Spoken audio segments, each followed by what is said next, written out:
보겠습니다. 누가복음 16장 9절 말씀입니다. 함께 봉독합니다. 내가 너에게 말하노니 불의의 제물로 친구를 사귀라. 그리하면 그 제물이 없어질 때에 그들이 너희를 영주할 처수로 영접하리라. 아멘. 불의한 제물은 뭐 해야 됩니까?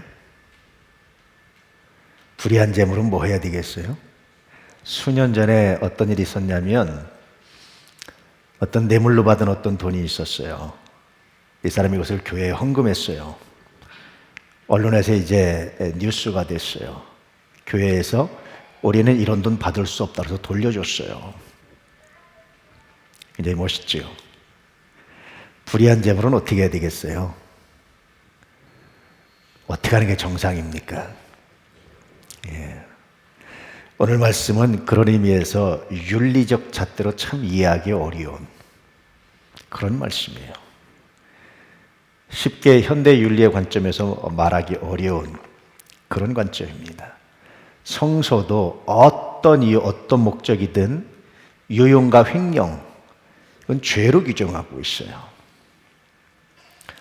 이것을 죄라고 생각하는 것에는 본문에 나오는 주인, 본문의 이야기에 나오는 사람도 여전히 변함이 없습니다. 그럼에도 불구하고 이 본문의 이야기를 쭉 보면 이 불의한 청지기 보고 지혜롭다라는 평가까지 해요. 도대체 어떻게 해서 이런 일들이 가능할까요? 분명히 죄인데, 분명히 옳지 않은데 어떻게 이런 일들이 가능할까? 이 모순이잖아요. 이런 모순이 오늘 말씀에 포함되어 있어요. 현대적 의미로 바꾸면 회사의 공금을 유용한 그리고 횡령한 재무 담당자에 대한 이야기입니다.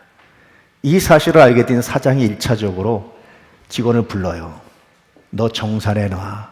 그리고 해고야. 그렇게 말합니다. 그러자 이 직원이 고민을 해요. 큰일 났다.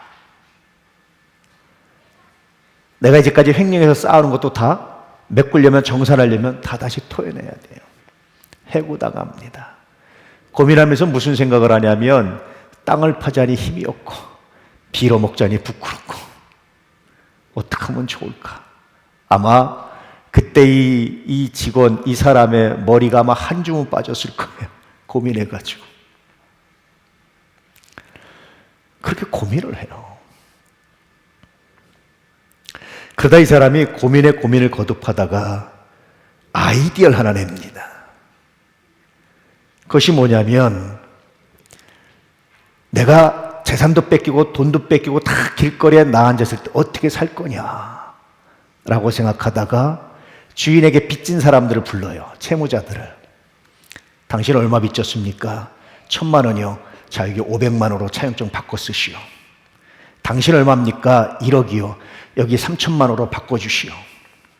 당신 얼마입니까? 2억이요. 여기 5천만 원이라고 적으시오.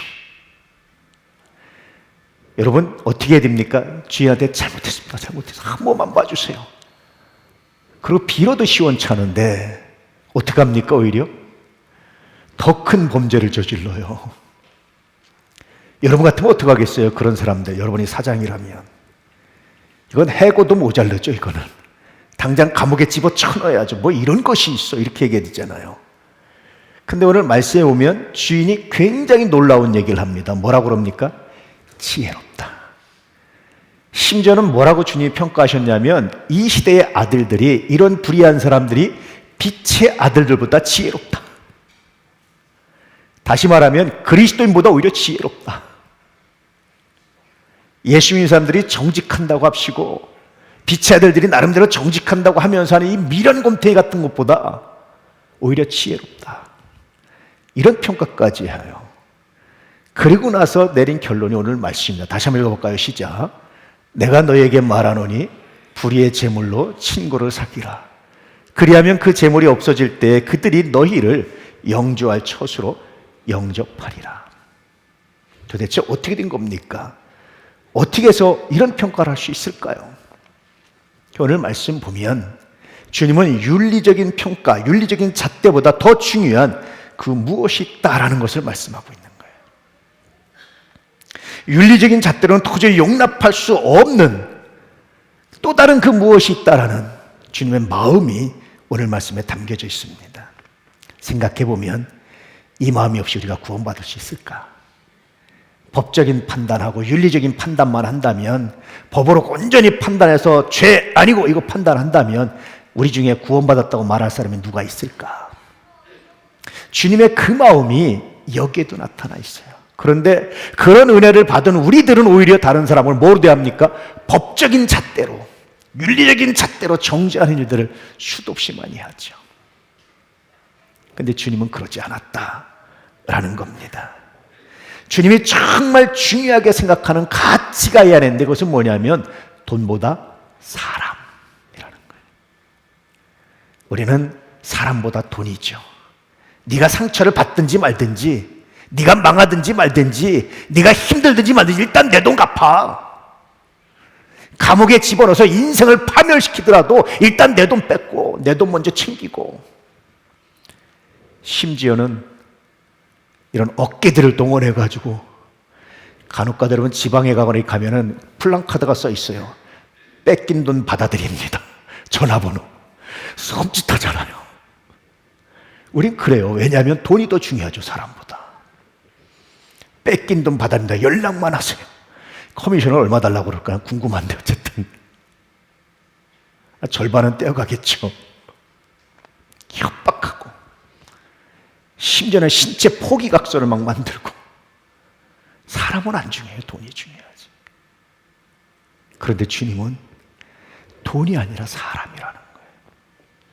그 사람도 어떤 사람이냐? 그 사람 중에서 특히 죄인에 집중하셨어요. 주님은 죄인한 사람의 가치를 이렇게 말씀하셨죠. 내가 너에게 이르노니 이와 같이 죄인한 사람이 회개하면 하늘에서는 회개할 것이 없는 의인 9으로 말미암아 기뻐하는 것보다 더하다.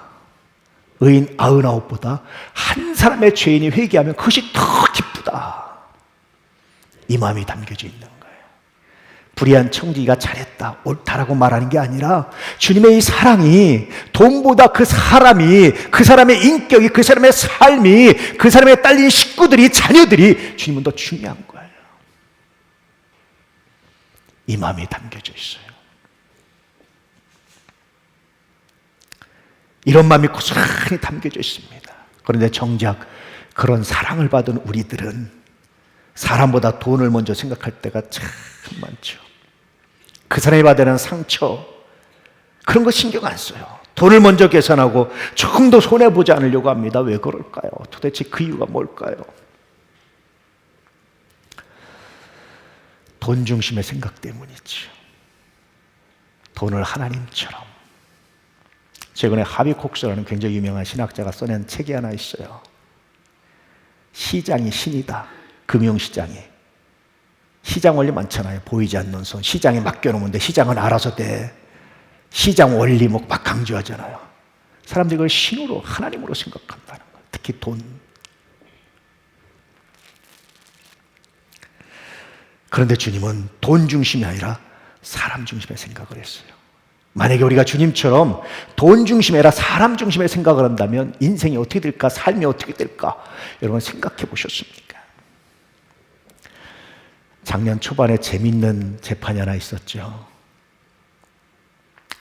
버스 기사인데요. 2,400원을 띄어먹었어요. 버스에 있어서 알고 어떻게 하냐면 해고를 했어요. 너무하다고 생각하시나요? 그러니까 이 사람이 법의 심판에 기댔어요. 1심에서는 너무하다, 해고는 복직해라. 근데 2심에 가서 해고가 정당하다. 어쨌든 2,400원이든 2억 4천이든 떼어먹은 건 떼어먹은 거니까 해고가 정당하다고 해고 판결이 있어요. 여러분 어떻게 생각하세요? 그 버스회사 사장이 오늘 본문 말씀을 묵상했다면, 오늘 본문 말씀을 생각했다면 아마 좀 다른 행동을 하지 않았을까요? 2,400원 가지고 해고시키는 시대입니다. 왜냐하면 그 사람의 가정, 그 사람의 자녀는 안중이 없어요. 그걸 해고시킴으로 해서 그 사람의 가정이 무너지는 건 안중이 없어요. 2,400원 손해본 거. 이것 때문에 연쇄장을 일으켜서 다른 사람도 혹시 떼어먹을까 봐 불안해서 일벌백계 하는 마음도 있겠지만 2,400원. 오늘 말씀의 주인은 어떡합니까? 떼어본 것도 부족해서 자기 채무자들 재산, 채무도 임으로 깎아주고 지혜롭다. 참 많은 것들을 생각나게 하지 않습니까? 주님의 관점은 달랐던 거예요. 주님께서 이런 관심을 가지셨던 것이 이유가 뭡니까, 여러분? 주님은 처음부터 의인이 아니라 죄인을 불러서 회개시키는 목적을 가지고 이 땅에 오셨기 때문에 그래요. 의인만 내게 와, 죄 안 진 사람만 내게 와, 깨끗한 사람만 내게 와. 이제 선거가 있잖아요. 각 당에서 누구를 후보로 뽑습니까? 깨끗한 사람만 와, 죄 없는 사람만 와. 요즘 특히 유행하고 있는 것 관계 없는 사람만 와. 내 주임은요, 교회를 세우고 이 땅에 오셔서 누굴 부르셨어요? 죄인 와, 죄인. 더럽다고 생각하는 사람 와, 문제 많다고 생각하는 사람 와. 그 사람을 뽑아 세우셨다. 교회를 에클레시아라고 말하는, 에클레시아는 선택된 사람들이에요. 그런 사람들을 선택하셨다. 뽑아 세우셨다. 마치 투표로 뽑은 것처럼 뽑아서 부르셨다. 여러 사람인데 그 중에 그 사람을 찍어서 그 사람의 투표해서 그 사람을 뽑으셨다. 일꾼으로. 오늘 불의한 청직이 그런 사람입니다. 이런 마음이 담겨져 있고 이런 배경을 가지고 오늘 말씀을 이해해야 그래서 오늘 말씀이 들리는 거예요. 또 하나는요, 여러분 돈은 깨끗합니까? 무슨 소리예요? 나는 열심히 해서 난 깨끗합니다. 정말 깨끗해요? 한꺼풀 벗겨볼까요? 기업에서 하청업체 임금 체불하고 남겨서 받은 월급 깨끗하다고 말할 수 있을까요? 세금 떼어먹고 그래서 받은 돈 깨끗하다고 말할 수 있을까요? 여러분 종종 그런 유혹 받아보셨죠? 현금 내면 20% 깎아드릴게요. 10%. 카드면 깎는 거 없습니다. 현금 내셨어요? 카드 내셨어요? 세금 떼어먹은 거예요. 그러고 아낀 돈 여러분 깨끗하십니까? 이 불의한 청직이 불의한 재물 우리들의 이야기예요. 이게 어떻게 그럴 수 있습니까? 라고 말한다면 우리도 주님의 자녀라고 말할 수 없어요. 용납하셨기 때문에 비로소 우리도 하나님의 자녀가 되었더라고, 하나님의 백성이 되었더라고 말할 수 있는 겁니다. 주님의 그 마음이, 그 사랑이 녹아져 있어요. 의인은 없나니 하나도 없다. 이런 전제도 오늘 말씀에 포함되어 있습니다. 그래서 우리는 다시 오늘 말씀을 봐야 돼요. 내가 너에게 말하노니 불의의 제물로 뭐하라? 친구를 사귀어라. 너의 제물로 네가 할 일이 있다. 고통당하고 어려운 사람을 돌보고 그들을 위해서 너의 제물을 사용하는 것이 해야 될 일이라. 그렇게 말씀하셨어요. 그 일을 한 불의한 청직에게 지혜다. 아마 불의한 청직은 이런 생각을 했을 겁니다. 사람이 답이다. 사람이 미래다. 사람에 대한 투자가 가장 안전한 투자다. 내가 살 길은 사람에 대한 투자다. 아마 이런 생각을 했을 거예요. 주님은 이것을 지혜라고 말씀하셨어요. 주님은 제자들을 부르면서도 어떻게 약속하셨습니까? 내가 너희로 무엇을 낚는? 사람을 낚는 어부가 되게 할 것이다. 사람을 봐라, 사람을. 제발 돈 보지 말고, 그 사람의 끊는 백그라운드 보지 말고, 그 사람의 끊는 스펙 같은 거 보지 말고, 그 사람의 권력을 보지 말고 제발 사람을 보라고 말씀하시는. 제가 어릴 때 경험인데 어떤 분이 자기 집 담장을, 시골에서 담장이 낮잖아요, 높게 치셨어요. 다른 사람이 자기 집 쳐다보는 거 싫고, 누가 집 도움 받는 것도 싫고 주는 것도 싫고 높게 치셨어요. 시골에서 우리 집 가까이 있는 집이었는데 어린 마음에도요, 어린 마음에도, 아무것도 모르는 어린 마음에도 그 담장을 볼 때마다 답답함을 느끼면서 무슨 생각했는지 아세요? 참 불쌍하시다. 참 불쌍하다. 참 안 되셨다. 교류도 잘 안 하세요, 남들하고 같은 동네에서. 참 안 됐다. 참 불쌍하다.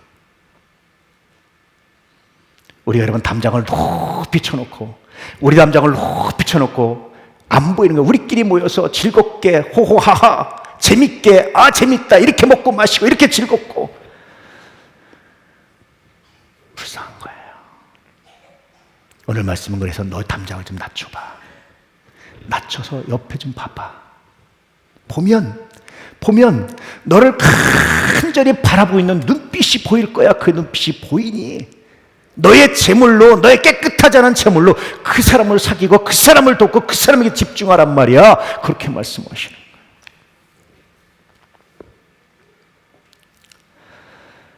사람보다 돈이 먼저인 사람들, 이 사람들을 회개시켜서 돈보다 사람이 먼저인 사람으로 변화시키는 것, 이것이 오늘 말씀의 의미예요.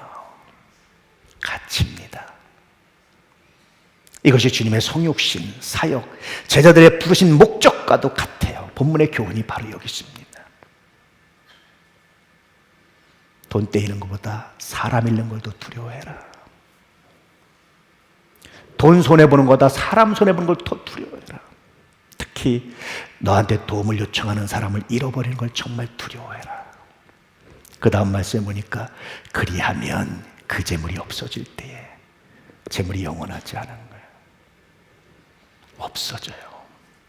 반드시 없어져요. 재물은 없어질 때 어떻게 합니까? 그들이 너희를 영주할 처소로 영접할 것이다. 영주할 처소, 영원한 집이거든요. 영원한 집이 어디입니까? 천국입니다. 다른 말로 하면 그렇게 돈보다 사람에 집중하면 너의 삶이 천국처럼 변할 것이다 라는 말씀이기도 하고, 좀 더 다른 의미는 우리가 천국문 앞에 섰을 때 하나님이 묻는 거예요. 내가 너를 왜 나의 천국에 들여보내야 되니? 이유를 말해봐. 내가 주님을 믿습니다. 그래, 참 좋다. 그러면 혹시 네 믿음을 증명해 줄 사람이 있느냐?